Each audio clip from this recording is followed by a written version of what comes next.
Bom dia, somos alunos do 200M e vamos falar sobre o capítulo 17, que se trata de novos países industrializados. Industrialização tardia. A partir da segunda metade do século XX, começou o processo de industrialização em países não desenvolvidos. Como já tinha passado 100 anos após a Revolução Industrial, eles ficaram conhecidos como países de industrialização tardia.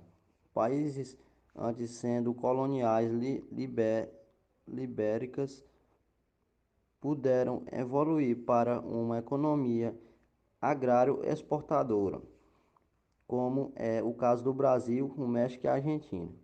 Com a crise de 1929, teve uma grande, teve uma grande escassez de produtos industrializados, fazendo assim os países da América Latina começarem a um processo de industrialização. Como não estava sendo suficiente o capital estatal, não foram suficientes para manter. Após a Segunda Guerra Mundial, teve, teve grande investimento estrangeiro. A maioria das indústrias no Brasil, na Argentina e no México era a maioria filiais de transnacionais.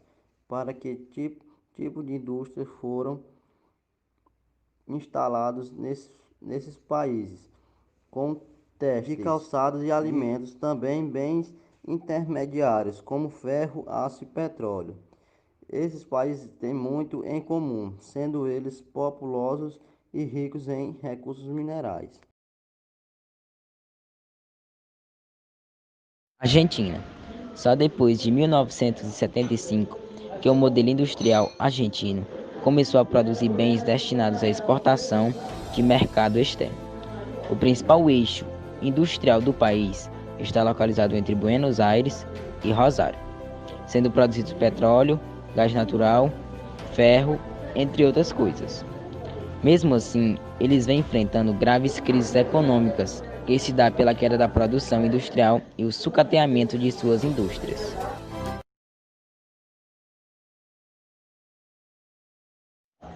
México. Assim como no Brasil e na Argentina, o México começou sua industrialização depois da Segunda Guerra Mundial, que era um país rico em vários recursos minerais, sendo eles o carvão, o ferro, o ouro, cobre, chumbo, entre outros.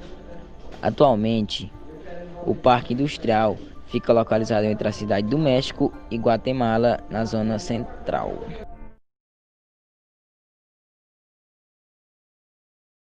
A África do Sul. A estrutura industrial sul-africana sempre esteve baseada na extração de sua imensa riqueza de recursos minerais. O país está entre os maiores produtores de ouro, diamante, platina, urânio, cromo, manganês e níquel, que compõem a principal cota de suas exportações. As principais regiões industriais sul-africanas localizam na cidade do Cabo, em Joanesburgo, em Durban e em Porto de Elizabeth.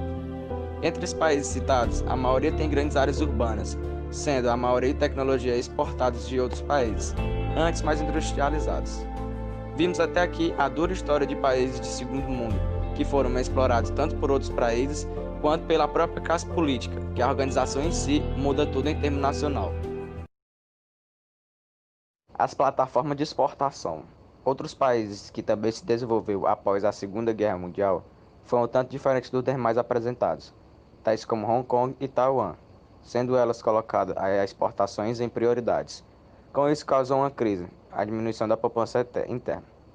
Assim, tendo várias filiais de empresas norte-americanas e japonesas, os investimentos em educação se tornaram prioridade, já que esses países tinham alto nível de analfabetismo.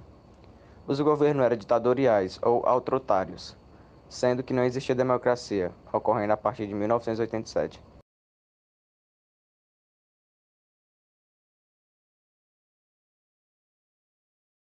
Singapura foi uma colônia britânica, localizada entre os oceanos Índico e Pacífico, ficando rota estratégica dos navios petroleiros, sendo o território com menos de 1% para a agricultura. Com o país importando alimentos, fontes de energia e matérias-primas.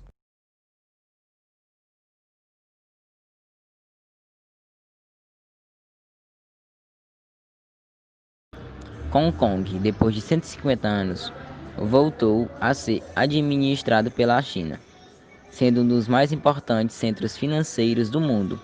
A economia de Hong Kong é voltada para o comércio exterior, com o domínio do chinês, com o aparecimento de novas indústrias no território da China. Assim, podemos observar países voltados para a exportação de alimentos e de matérias-primas, com alguns bens desenvolvidos e com produção totalmente nacional.